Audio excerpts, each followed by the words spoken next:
Welcome back, everybody. Today we're going to be taking a subscriber's question. This is from Tennessee Tactical, and he asks, Unapologetic prepper, I'm starting my garden this spring. I'm going to do raised beds first. What should my dimensions be? How many would I need to build to be productive?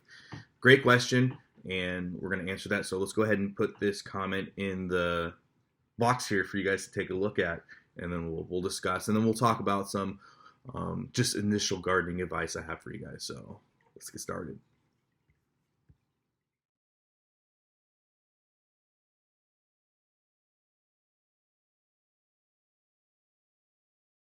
Well, as you can see from the question, it's asking about, dimensions for grow bed size and how much to be productive. And again, and I know people hate when I say this, but it depends. Now, we're going to get into some detail. We're going to talk about some nuance, but I would say that for your first time gardening, I mean, obviously, the idea is the more grow space I have, the better. And to a factual account, yeah, that could absolutely be that's absolutely it's a reasonable thought process. Now, with that being said, there are a lot of factors when you're talking about growing food and gardening, especially for the first time. So, my advice to you and to anybody, including myself, because I made this mistake too. Don't try to go too big your first time or all at once. It's just I don't think it's the best idea, and we'll kind of get into that. But overall, I would say for the first time gardener, right, somebody that's doing this for the very, very, very, very first time, I think it's completely reasonable to start with, for example, 60 square feet of grow bed space. And I know that doesn't sound like a lot, but for your first time, it's super manageable.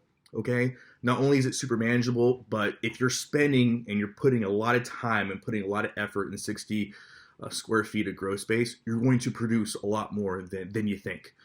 You actually might produce more in 60 square feet of garden space than you would in 80, 90, 100 feet of garden space, just because you can actually pour out more time into it. It's not going to be a project that's going to immediately become overwhelming to you. Because the biggest problem that I've seen, and again, talking from personal experience, is you try to go too big, too fast, and then you just get overwhelmed. And you may just have a total loss, or you may make it through the season, but now you have that aftertaste in your mouth, and you may not do it the next year because you're like, oh gosh, that was a lot of work. Okay. And I think that's super important, and I think it's important that we realize that. So I would say for your first time gardening, I think 60 square feet total space is good. And with that, the dimensions are going to vary, right? Because if growing a tomato, it's a little different than, say, growing, nightshades like spinach. Okay, bok choy is going to be a little different than carrots, right? Squash is a totally squash and cucumbers are totally different, a different beast altogether. So there are differences in how the plant grows. Some grow up, some grow out, some just kind of take their vines and they scatter everywhere. So keep that into consideration before you start. So I think raised beds, honestly, I think that's a good starting point. And just realize this video is for beginners, because it's like most communities. Once you jump into the community, you're going to find a lot of naysayers. You're going to find a lot of people that have mean things to say because they believe that their way of gardening is the only way, right? We start getting to, there's a lot of master gardeners out there, and there's a lot of hobbyists that have been doing this for years, and they really get set in on how they grow, and their growing is the only way to do it. So we're gonna talk about some more of those nuances, but I don't want you to be dissuaded by that kind of negativity. Okay. So I think the first thing, again, I think 60 square feet is reasonable, and you can break that up any way you want. I mean, you could just have one long grow thing, 30 feet by 2, that's 60 square feet. You could do something like that, or you could break it up into more manageable sizes, 5x4s, 3 5x4s, or what have you. So I highly encourage you guys to think about that, and think about starting within that smaller paradigm. Okay, that would be my first best advice to you. Because just a quick true story, when I first got into, not the house we're living in to now, actually, when I first, I guess, take a step back, when I went from full-time RVing to our first property, it was only little less than half an acre, right? It was in a suburb. Found a nice house, no HOA, nothing, half an acre, and I went ballistic on it. I mean, and at this point in my life, I already have lots of growing experience. You know, we went to our first property. You know, we had the fruit trees, we had the rabbits. You know, we're ready to go. And I had been growing food at this point for, I mean, I've grown food my entire life, but at this point, you know, I felt pretty confident. You know, I had full-time RV for years already. I felt pretty good that, you know, half acre was not going to be an issue. And having grown up in permaculture, my grandfather being a permaculturist, he literally, anything he touches lives and thrives. You know, that's the kind of person that taught me how to grow food. And so, you know, I started off with a ton of grow beds. I mean, I had food growing everywhere, and I can tell you, it was overwhelming. It was overwhelming for me. There was a lot of work that got put into it. We grew a lot of food that year. Don't get me wrong; it was amazing. My wife enjoyed it. We were having hot pot all the time, and it's great. I love it, but it was overwhelming. It was a lot of work, and that's because of the aforementioned reasons that we're going to mention here in a second. But even for somebody like me who went into it with a ton of confidence, who did produce very well, I wish I would have started off smaller. In fact, I probably would have enjoyed myself a whole lot more had I started with 60 square feet versus trying to, you know, basically use the entire half acre all at once. It was just a lot of work. And again, there was a lot of factors that I had to overcome. I was producing compost like a madman, okay? And so again, I encourage you, it's way better to start. I mean, and don't let these naysayers and preppers out there tell you that the world's going to end and you have to, you know, grow everything all at once. No. It's better to start off with something small, grow into something bigger, right? Grow into something bigger than to start everything all at once. And then all of a sudden you're like, you know what? This was a lot of work. This was too much work.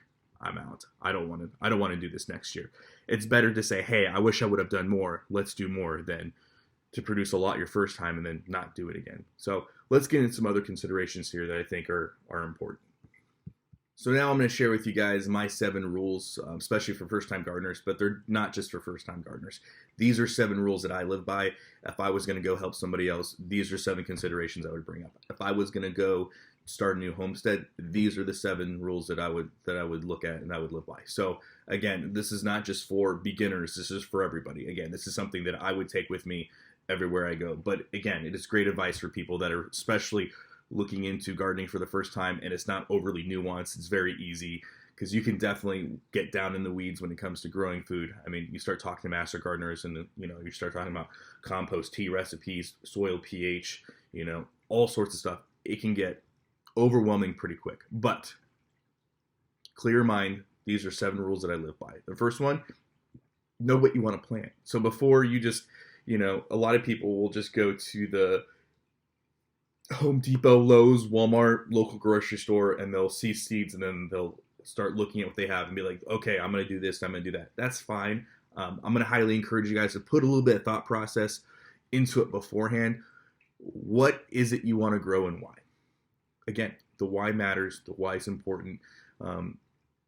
Anybody that wants to get into gardening, that's what I would ask him. And it's funny because when you ask that question, a lot of people are like, either they don't know, or, you know, they'll regurgitate some stuff they heard online, but they don't know the why behind it.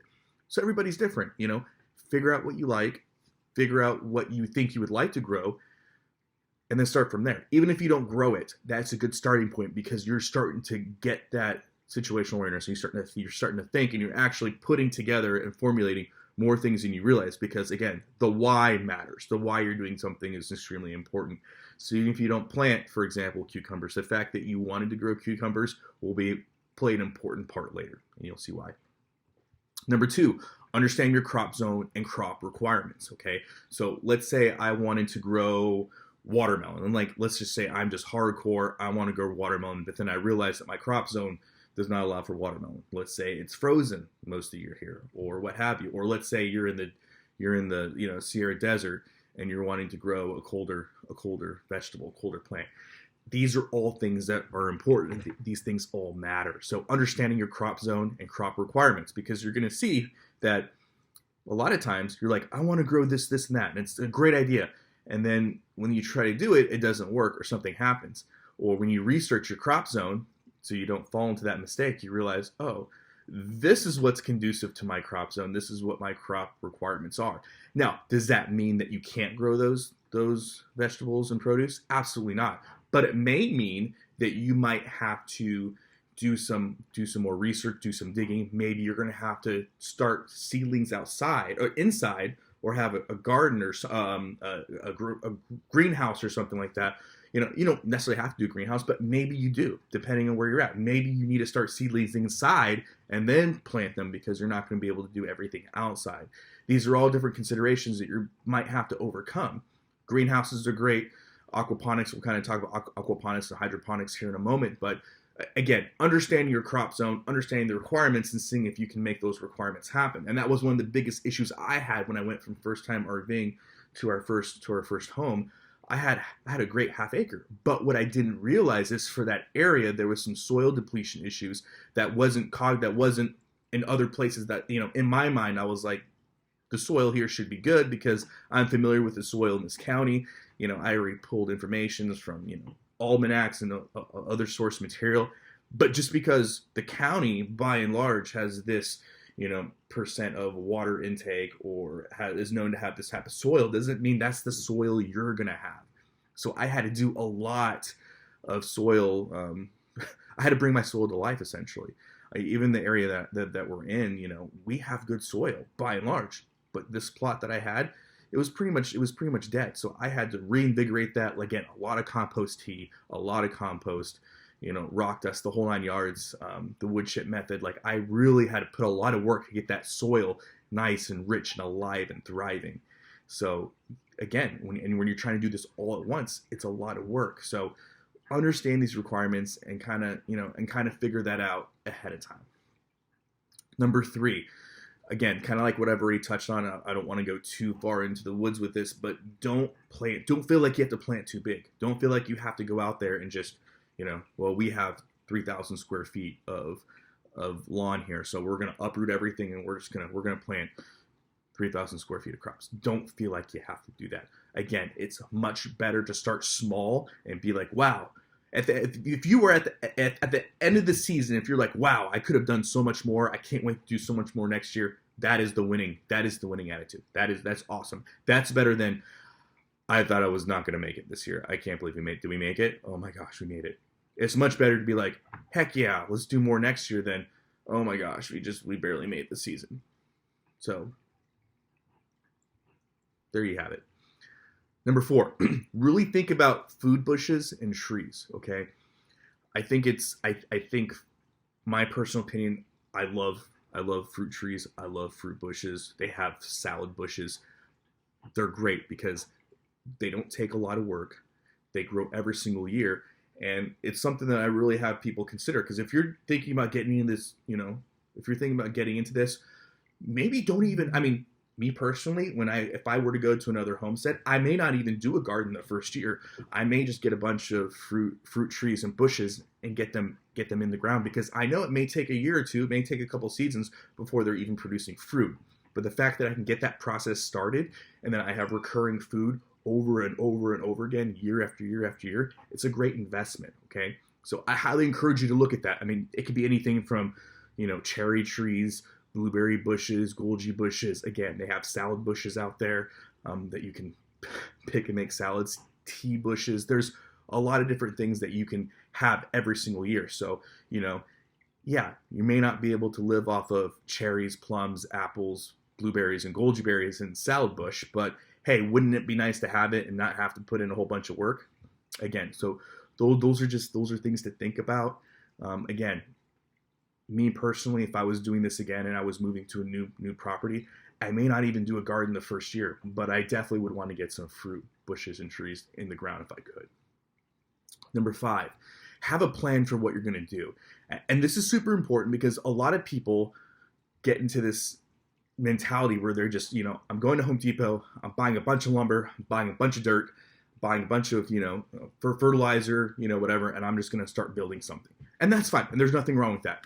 But when it comes to planting, it wouldn't be a bad idea to have a little bit of pre-planning done, even if it's just sketching again, doing the aforementioned steps, really understanding what it is you're going to do and why.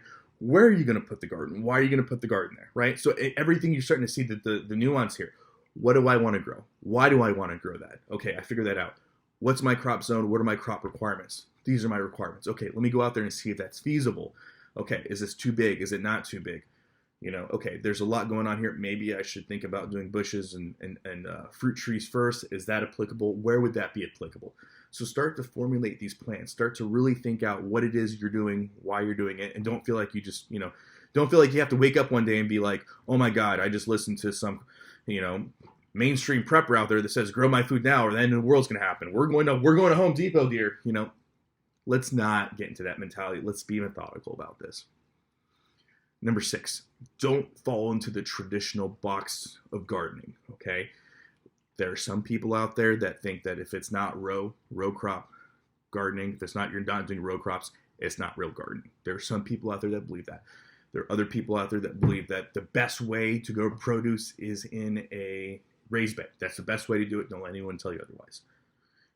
There are other people that, are a little bit more, into technology, progressive. They're all about the hydroponics, or they're really big into the aquaponic scene. And what's important about this is there's some truth to all of them, because all of them can produce you food, right? So don't feel like you have to fall into this traditional box of gardening.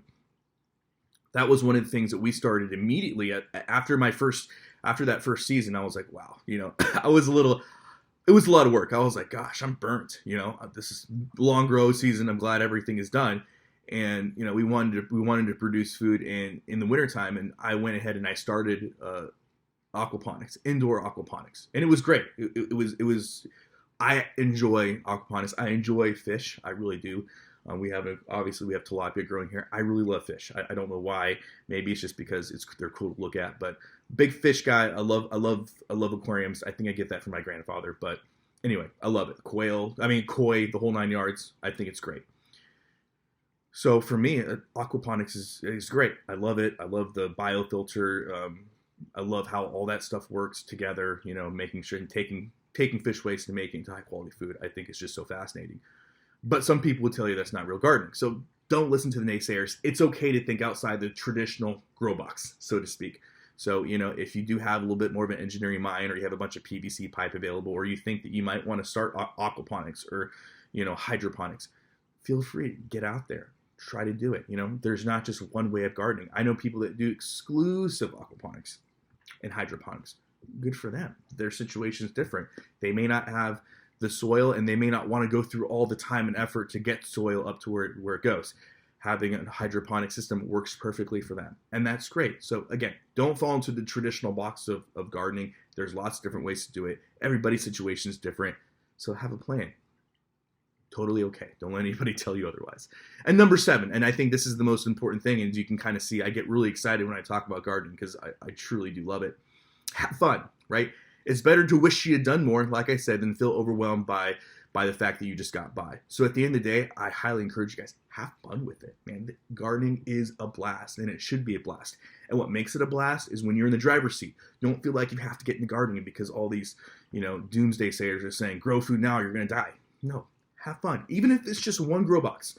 Even if it's just like one small table-sized grow box that you make because that's what you can afford, that's what you're comfortable with, man. A standard dinner table, you know how much food you can grow if you pour your heart out into it, you pour your love out into it, you can grow a lot of food. And it's going to be so amazing because you're going to have so much fun, and you're going to want to go out and you're going to want to do it again. You're going to want to put 2 dinner tables together, 3 dinner tables together. When I mean dinner tables, I mean the size of a dinner table. And then before you know it, you're going to have food growing out of your ears, and it's going to be easy because every time you do it, the soil is enriched, the soil is powerful, the soil is alive, and you're just going to keep producing more and more food. Because once you get that down, everything just takes off. Don't think that everything's going to happen necessarily in one summer or one grow season.